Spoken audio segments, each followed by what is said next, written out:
നമസ്കാരം. ഇന്നത്തെ തിരുവനന്തപുരം വാർത്തകളിലേക്ക് സ്വാഗതം.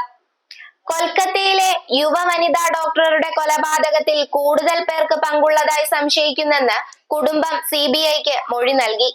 സംഭവത്തിൽ ആശുപത്രി ജീവനക്കാരെയും സഹപാഠികളെയും സംശയമുള്ളതായി വനിതാ ഡോക്ടറുടെ പിതാവ് പറയുന്നു. പുലർച്ചെ 3 മുതൽ രാവിലെ 10 മണി വരെ മകളുടെ ഫോണിലേക്ക് ഒരു ഫോൺ കോൾ പോലും വന്നില്ല. ഡ്യൂട്ടിയിലുള്ള ഡോക്ടറെ 7 മണിക്കൂർ ആരും വിളിക്കാത്തതിൽ ദുരൂഹതയുണ്ടെന്നും വനിതാ ഡോക്ടറുടെ പിതാവ് മൊഴി നൽകി. കൂടുതൽ ജീവനക്കാരെ CBI ഇന്ന് ചോദ്യം ചെയ്തേക്കും. ആശുപത്രി തല്ലി തകർത്ത കേസിലും അന്വേഷണം തുടരുകയാണ്. മുംബൈ ഭീകരാക്രമണ പ്രതി പാക് വംശജനായ കനേഡിയൻ വ്യവസായി തഹാവൂർ റാണയെ ഇന്ത്യക്കു കൈമാറാമെന്ന് US അപ്പീൽ കോടതി. 2 രാജ്യങ്ങളും തമ്മിലുള്ള കുറ്റവാളി കൈമാറ്റ ഉടമ്പടി പ്രകാരമാണ് റാണയെ കൈമാറ്റം ചെയ്യുക. ഓഗസ്റ്റ് 15-നാണ് കോടതി ഇതു സംബന്ധിച്ച് വിധി പുറപ്പെടുവിച്ചത്. റാണയുടെ കുറ്റകൃത്യം വ്യക്തമാക്കുന്ന തെളിവുകൾ ഇന്ത്യ നൽകിയിട്ടുണ്ടെന്ന് വിധി പറഞ്ഞ പാനൽ കണ്ടെത്തി. സ്വകാര്യ ധനകാര്യ സ്ഥാപനത്തിൽ നിന്ന് പണം തട്ടിയെന്ന പരാതിയിൽ സംവിധായകൻ മേജർ രവിക്കെതിരെ പോലീസ് ജാമ്യമില്ലാ കുറ്റം ചുമത്തി കേസെടുത്തു. Irinjalakuda first class judicial magistrate കോടതിയുടെ ഉത്തരവിന്റെ അടിസ്ഥാനത്തിൽ വഞ്ചനാ കുറ്റത്തിനാണ് പോലീസ് കേസെടുത്തത്. എല്ലാവിധ സുരക്ഷാ ക്രമീകരണങ്ങളും നൽകാമെന്ന് പറഞ്ഞ് 2022 ഫെബ്രുവരി 15-ന് 12.5 ലക്ഷത്തോളം രൂപ മേജർ രവി പാർട്ണറായ തണ്ടർഫോഴ്സ് എന്ന സ്ഥാപനം കൈപ്പറ്റിയെന്നും സർവീസുകളൊന്നും ലഭിച്ചില്ലെന്നും ചൂണ്ടിക്കാട്ടി ഇരിങ്ങാലക്കുട കേന്ദ്രീകരിച്ച് പ്രവർത്തിക്കുന്ന ICL ഫിൻകോർപ്പ് എന്ന ധനകാര്യ സ്ഥാപനം കോടതിയിൽ ഹർജി നൽകിയിരുന്നു. തുടർന്ന് കോടതി ഉത്തരവിന്റെ അടിസ്ഥാനത്തിലാണ് ഇരിങ്ങാലക്കുട പോലീസ് കേസെടുത്തത്. എറണാകുളം കേന്ദ്രീകരിച്ച് പ്രവർത്തിക്കുന്ന സ്ഥാപനമായ തണ്ടർഫോഴ്സിന്റെ MD അനിൽ മേനോൻ 1-ാം പ്രതിയും മേജർ രവി 2-ാം പ്രതിയുമായിട്ടാണ് FIR രജിസ്റ്റർ ചെയ്തത്. വയനാട് ഉരുൾപൊട്ടലിൽ 1200 കോടി രൂപയുടെ നഷ്ടമുണ്ടായതായി സർക്കാർ ഹൈക്കോടതിയിൽ അറിയിച്ചു. 1555 വീടുകൾ പൂർണ്ണമായും വാസയോഗ്യമല്ലാതായെന്നും ഹൈക്കോടതി സ്വമേധയാ എടുത്ത ഹർജിയിൽ അഡ്വക്കേറ്റ് ജനറൽ K ഗോപാലകൃഷ്ണക്കുറുപ്പ് വിശദീകരിച്ചു. Justice AK Jayasankaran Nambiar, justice VM Shyamkumar എന്നിവരടങ്ങിയ ഡിവിഷൻ ബെഞ്ചാണ് ഹർജി പരിഗണിച്ചത്. ഓഹരി വിപണിയുടെ നിയന്ത്രണ ഏജൻസിയായ സെബിയുടെ ചെയർപേഴ്സൺ മാധബി പുരി ഭുജിനെതിരെ വീണ്ടും ആരോപണം. സെബിയിൽ അംഗവും പിന്നീട് മേധാവിയുമായിരിക്കെ തന്നെ മാധബി ചട്ടവിരുദ്ധമായി മറ്റൊരു കമ്പനിയിൽ നിന്നും വരുമാനം നേടിയെന്ന് രജിസ്ട്രാർ ഓഫ് കമ്പനീസിൽ നിന്നുള്ള രേഖകൾ അധിഷ്ഠിതമാക്കി വാർത്താ ഏജൻസിയായ റോയിട്ടേഴ്സ് റിപ്പോർട്ട് ചെയ്തു.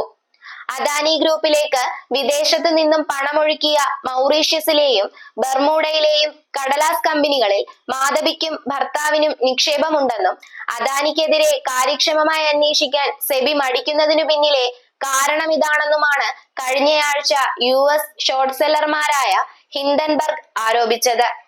ലോകസഭ പ്രതിപക്ഷ നേതാവ് രാഹുൽ ഗാന്ധിയുടെ ഇന്ത്യൻ പൗരത്വം റദ്ദാക്കണമെന്ന തന്റെ ആവശ്യത്തിൽ കേന്ദ്ര ആഭ്യന്തര മന്ത്രാലയം തീരുമാനമെടുക്കുന്നില്ലെന്ന് ചൂണ്ടിക്കാട്ടി BJP നേതാവ് സുബ്രഹ്മണ്യൻ സ്വാമി ഡൽഹി ഹൈക്കോടതിയെ സമീപിച്ചു. 2019-ൽ നിവേദനം നൽകിയിട്ടും നടപടി ഉണ്ടാകുന്നില്ലെന്നാണ് പരാതി. ഓട്ടോറിക്ഷകൾക്കുള്ള പെർമിറ്റിൽ ഇളവ് വരുത്തി കേരളം. ഇനി മുതൽ കേരളം മുഴുവൻ ഓട്ടോറിക്ഷകൾക്ക് സർവീസ് നടത്താനായി പെർമിറ്റ് അനുവദിക്കും.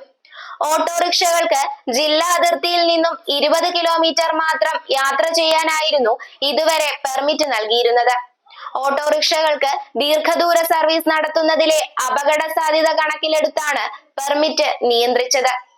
അപകട നിരക്ക് കൂട്ടുമെന്ന മുന്നറിയിപ്പുകൾ തള്ളിയാണ് CITUവിന്റെ ആവശ്യപ്രകാരം സംസ്ഥാന ട്രാൻസ്പോർട്ട് അതോറിറ്റിയുടെ സുപ്രധാന തീരുമാനം. ധനകാര്യ സ്ഥാപനങ്ങളിൽ നിന്ന് ലോൺ എടുക്കുന്നവരുടെ ക്രെഡിറ്റ് റേറ്റിംഗ് പുതുക്കി നൽകാതിരിക്കുന്നത് ഇടപാടുകാരുടെ സൽപ്പേരിനെ ബാധിക്കും. അതുകൊണ്ട് വായ്പ അടച്ചു തീർത്താൽ സിബിൽ സ്കോർ നിർബന്ധമായും തിരുത്തി നൽകണമെന്ന് ഹൈക്കോടതി. ക്രെഡിറ്റ് റേറ്റിംഗ് വ്യക്തിയുടെ മൗലിക അവകാശങ്ങളുടെ ഭാഗമായ അന്തസ്സിനെയും സ്വകാര്യതയെയും ബാധിക്കുന്ന വിഷയമാണെന്ന് വ്യക്തമാക്കിയാണ് justice AK Jayasankaran Nambiar, justice VM Shyamkumar എന്നിവരുൾപ്പെട്ട ഡിവിഷൻ ബെഞ്ചിന്റെ ഉത്തരവ്. സംസ്ഥാനത്തെ ഡ്രൈവിംഗ് സ്കൂൾ വാഹനങ്ങൾക്ക് പ്രത്യേകം നിറം നൽകാൻ സർക്കാർ ഉത്തരവ്. ഒക്ടോബർ 1 മുതൽ ഉത്തരവ് നിലവിൽ വരും. ഡ്രൈവിംഗ് സ്കൂൾ വാഹനങ്ങളുടെ മുന്നിലും പിന്നിലും മഞ്ഞ നിറം നൽകാനാണ് സ്റ്റേറ്റ് ട്രാൻസ്പോർട്ട് അതോറിറ്റിയുടെ ഉത്തരവ്. ഏറ്റോട്ടിയിലെ ബാങ്ക് ഓഫ് മഹാരാഷ്ട്ര ശാഖയിലെ മുൻ മാനേജർ 17 കോടി രൂപയിൽ പരം വില വരുന്ന 26 കിലോ സ്വർണവുമായി മുങ്ങി. മേട്ടുപ്പാളയം പാത്തി സ്ട്രീറ്റ് മദ ജയകുമാർ ആണ് തട്ടിപ്പ് നടത്തിയത്.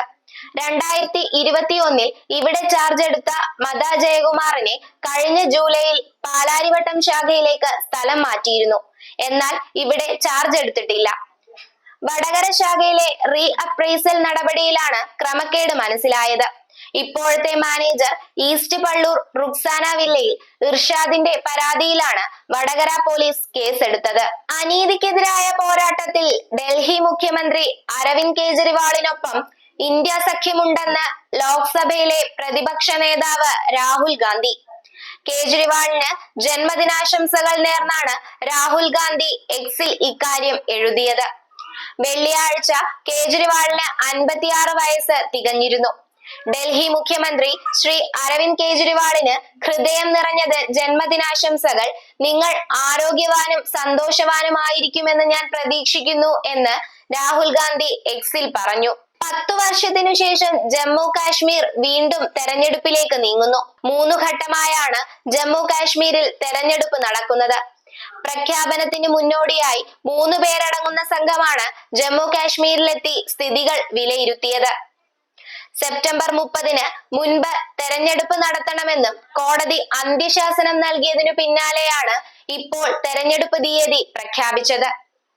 2014-ലാണ് അവസാനമായി ജമ്മു കാശ്മീരിൽ നിയമസഭാ തെരഞ്ഞെടുപ്പ് നടന്നത്. ജമ്മു കാശ്മീർ പീപ്പിൾസ് ഡെമോക്രാറ്റിക് പാർട്ടിയും BJPയും ചേർന്ന സഖ്യമാണ് അന്ന് തെരഞ്ഞെടുപ്പിൽ ജയിച്ചത്. നിരീക്ഷകർ കോൺഗ്രസ് മുന്നണിക്ക് വിജയസാധ്യത കൽപ്പിക്കുന്നു. KSRTCക്ക് സംസ്ഥാന സർക്കാർ 91.53 കോടി രൂപ കൂടി അനുവദിച്ചതായി മന്ത്രി KN ബാലഗോപാൽ. ഇതിൽ 71.53 കോടി രൂപ പെൻഷൻ വിതരണത്തിന് കോർപ്പറേഷൻ എടുത്ത വായ്പയുടെ തിരിച്ചടവിനായാണ് നൽകിയത്. 20 കോടി രൂപ സഹായമായും നൽകി.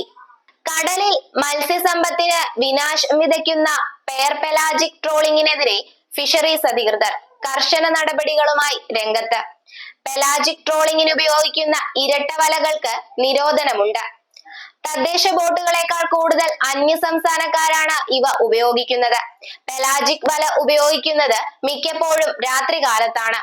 രാത്രികാല ട്രോളിംഗ് അവസാനിപ്പിക്കണമെന്നാണ് പരമ്പരാഗത മത്സ്യത്തൊഴിലാളികളുടെ ആവശ്യം. തിരുവനന്തപുരത്ത് 10ാം ക്ലാസ് വിദ്യാർത്ഥിയെ കാറിടിപ്പിച്ചു കൊലപ്പെടുത്തിയ കേസിലെ പ്രതി പ്രിയരഞ്ജന്റെ ജാമ്യാപേക്ഷ ഹൈക്കോടതി തള്ളി. കേസിന്റെ വിചാരണ തീയതി നിശ്ചയിച്ച സാഹചര്യത്തിലാണ് ജസ്റ്റിസ് സോഫി തോമസ് ജാമ്യഹർജി തള്ളിയത്. കേസിലെ പ്രധാന സാക്ഷികളുടെ മൊഴിയെടുപ്പ് പൂർത്തിയായി കഴിഞ്ഞാൽ പ്രതിക്ക് ജാമ്യത്തിനായി വിചാരണ കോടതിയെ സമീപിക്കാമെന്നും ഹൈക്കോടതി വ്യക്തമാക്കിയിട്ടുണ്ട്. നാടിനെ നടുക്കിയ സംഭവമായിരുന്നു 10ാം ക്ലാസ് വിദ്യാർത്ഥി പൂവച്ചൽ പുളിങ്കോട് അരുണോദയത്തിൽ ആദിശേഖർ 2023 ഓഗസ്റ്റ് 30-ന് കാറിടിച്ച് കൊല്ലപ്പെട്ട സംഭവം. പാരീസ് ഒളിമ്പിക്സിൽ അയോഗ്യയാക്കപ്പെട്ട ഗുസ്തി താരം വിനേഷ് ഫോഗട്ട് ഇന്ന് ഇന്ത്യയിൽ തിരിച്ചെത്തി. ഒളിമ്പിക്സ് സമാപിച്ച് ദിവസങ്ങൾക്ക് ശേഷമാണ് വിനേഷ് ഫോഗട്ട് ഡൽഹിയിലെത്തിയത്. ഡൽഹി അന്താരാഷ്ട്ര വിമാനത്താവളത്തിൽ ഗംഭീര സ്വീകരണമാണ് ബന്ധുക്കളും മറ്റു ഗുസ്തി താരങ്ങളും നാട്ടുകാരും ഒരുക്കിയത്. കനത്ത സുരക്ഷയും ദില്ലിയിൽ ഒരുക്കിയിരുന്നു. സാക്ഷി മാലിക്, ബജ്രംഗ് പൂനിയ തുടങ്ങിയവർ താരത്തെ സ്വീകരിക്കാൻ എത്തിയിരുന്നു. പ്രത്യേകം തയ്യാറാക്കിയ വാഹനത്തിൽ ആരാധകരെ അഭിവാദ്യം ചെയ്യുന്നതിനിടെ വിനേഷിന്റെ കണ്ണുകൾ നിറഞ്ഞു. സ്വീകരണത്തിനിടെ പലതവണ വിനേഷ് വൈകാരികമായാണ് പ്രതികരിച്ചത്. ഒറ്റയ്ക്ക് താമസിക്കുന്നവരും അനാരോഗ്യം കാരണം പെൻഷൻ നേരിട്ട് വാങ്ങാൻ കഴിയാത്തവരുമായ ആളുകൾക്ക് പെൻഷൻ തുക വീട്ടിലെത്തിച്ചു നൽകുമെന്ന് മന്ത്രി MB രാജേഷ്. എറണാകുളം ടൗൺ ഹാളിൽ നടന്ന തദ്ദേശ അദാലത്തിൽ അങ്കമാലി പീച്ചാനിക്കാട് ചിറക്കൽ വീട്ടിൽ CO വർഗീസിന്റെ പരാതി പരിഹരിച്ചുകൊണ്ടാണ് മന്ത്രിയുടെ പ്രഖ്യാപനം. ഇതോടെ വാർത്തകൾ അവസാനിച്ചു. നന്ദി, നമസ്കാരം.